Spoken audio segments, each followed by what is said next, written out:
మనం చాయ్లో తింటాం కదా, అదే అండి తోసులు. వాటితో ఒక మంచి స్వీట్ అయితే చేస్తాను. ఫాస్ట్‌గా చూసేయండి. ఫాస్ట్‌గా చేసేయండి. పిల్లలకి ఇచ్చేయండి. మార్క్స్ కొట్టేయండి. గెట్ టుగెదర్ ఉన్నా, ఫ్యామిలీ టైమింగ్ ఉన్నా ఈ స్వీట్ చేసి పెట్టండి. మీదే ఇంక పై చెయ్యి. ఫస్ట్ అయితే మిక్సీ జార్ తీసుకోండి. అందులో నేను తుంచి పెట్టుకున్న తోసులనైతే కచ్చపక్కగా మిక్స్ పట్టేయండి. స్టవ్ వెలిగించి కడాయి పెట్టేసి 2 స్పూన్ల ఆయిల్ అయినా నెయ్యి అయినా వేసుకోండి.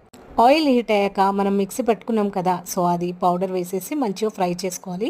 మెత్తగా పేస్ట్ అయితే అస్సలు చేసుకోకండి. ఇట్లా కచ్చపక్కగా ఉంటేనే టేస్ట్ చాలా బాగుంటుంది. మొత్తం బ్రౌన్ కలర్ అయితే రావాలి. అది ఫ్రై అయిపోయింది కాబట్టి సపరేట్ తీసేయండి. అదే కడాయిలో ఒక కప్పు షుగర్, కప్పున్నర వాటర్ వేసుకోండి.